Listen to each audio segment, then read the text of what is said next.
Everyone আসসালামু আলাইকুম। আমি শেফ পারভেজ শরীফ, শরীফ কিচেন পেজ থেকে। তো আজকে আমি আপনাদেরকে দেখাবো কিভাবে আপনারা বেশমিল সস বানাবেন। খুব সহজভাবে আপনাদেরকে আজকে দেখানোর চেষ্টা করব আমরা রেস্টুরেন্টে কিভাবে বেশমিল সস বানিয়ে থাকি।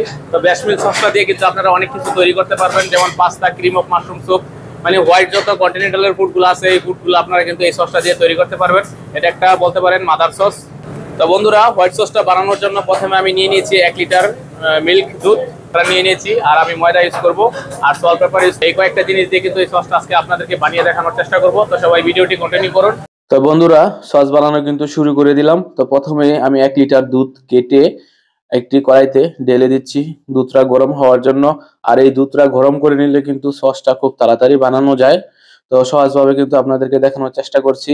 বন্ধুরা, এবারে একটি কড়াইতে দিয়ে দিচ্ছি অল্প একটু সয়াবিন তেল।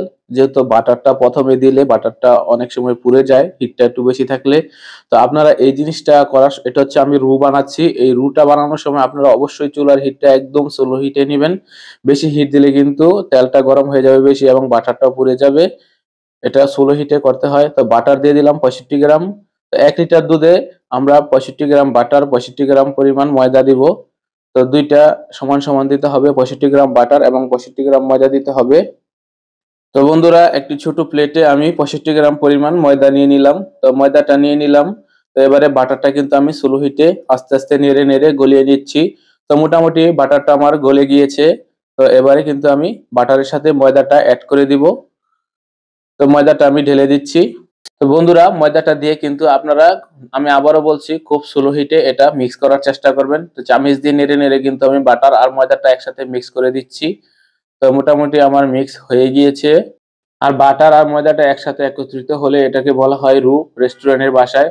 তো এবারে কিন্তু আমি গরম দুধটা রুয়ের ভিতরে দিয়ে দিলাম। তো এবারে উইশ দিয়ে কিন্তু আমি ময়দা, বাটার আর দুধটা একসাথে মিক্স করে দিচ্ছি। এই সময়টা তো আপনারা চুলার হিটটা একটু স্লো রাখবেন, হালকা একটু বাড়িয়ে একটু মিডিয়াম স্লো রাখবেন। আর এই সময়টা রু আর দুধটা কিন্তু খুব ভালোভাবে মিক্স করতে হবে, তা না হলে কিন্তু ময়দার দানা দানা হয়ে যাবে।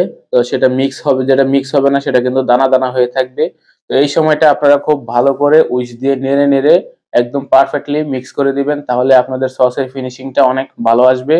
আর এই সসটা দিয়ে কিন্তু আপনারা অনেক কিছু তৈরি করতে পারবেন, যেমন হোয়াইট পাস্তা, তারপরে ওপেন বেক পাস্তা, তারপরে হচ্ছে আপনার, তারপরে কন্টিনেন্টালের বিভিন্ন কারি, হোয়াইট কারি গুলা কিন্তু এই সসটা দিয়ে আপনারা তৈরি করতে পারবেন। তারপরে cream of mushroom soup, cream of chicken soup, এই স্যুপও কিন্তু এই সসটা দিয়ে আপনারা তৈরি করতে পারবেন। তো চুলার হিটটা মিডিয়াম হাই করে একটু আমি আস্তে আস্তে নেড়ে দিব। তো এবারে দিয়ে দিচ্ছি সল্ট, দিয়ে দিচ্ছি 1 স্পুন পরিমাণ। বন্ধুরা, এখন দিয়ে দিব 2 স্পুন পরিমাণ সুগার। তো 2 স্পুন পরিমাণ সুগার দিয়ে দিলাম। দিয়ে দিলাম 1 স্পুন পরিমাণ চিকেন পাউডার এবং হাফ স্পুন পরিমাণ হোয়াইট পেপার, সামান্য একটু অরিগানো। তো সবকিছু দিয়ে কিন্তু আমি সসটা ভালোভাবে মিক্স করে নিচ্ছি আবারও সল্ট পেপার দিয়ে, যাতে করে সল্ট পেপারটা পুরো সসের সাথে ভালোভাবে মিক্স হয়। তো মোটামুটি আমার সসটা কিন্তু হয়ে গিয়েছে। তো এবারে ভালোভাবে গরম করে নেবেন আপনারা। যখন বলক আসবে তখন বুঝবেন যে আপনাদের সসটা পারফেক্ট হয়ে গিয়েছে। তো মোটামুটি দেখেন আমার সসটা কিন্তু হয়ে গিয়েছে। তো এবারে কিন্তু আমি এটাকে স্টিনার করে নিব। তো বন্ধুরা, সসের রেসিপিটা আপনাদের কাছে কেমন লেগেছে আশা করি সবাই কমেন্টে জানাবেন। ইনশাল্লাহ পরবর্তী এই সস দিয়ে কিন্তু ক্রিম অফ মাশরুম স্যুপের রেসিপি দেওয়ার চেষ্টা করব ইনশাল্লাহ আগামী 2-1 দিনের ভিতরে। তো সবাই ভালো থাকবেন, সুস্থ থাকবেন। যারা পুরো রেসিপি দেখেছেন তাদেরকে অসংখ্য ধন্যবাদ। আর আমার রেসিপি দেখে কিন্তু আপনারা অবশ্যই পারফেক্টলি একটা সস তৈরি করতে পারবেন। সবাই ভালো থাকবেন, সুস্থ থাকবেন।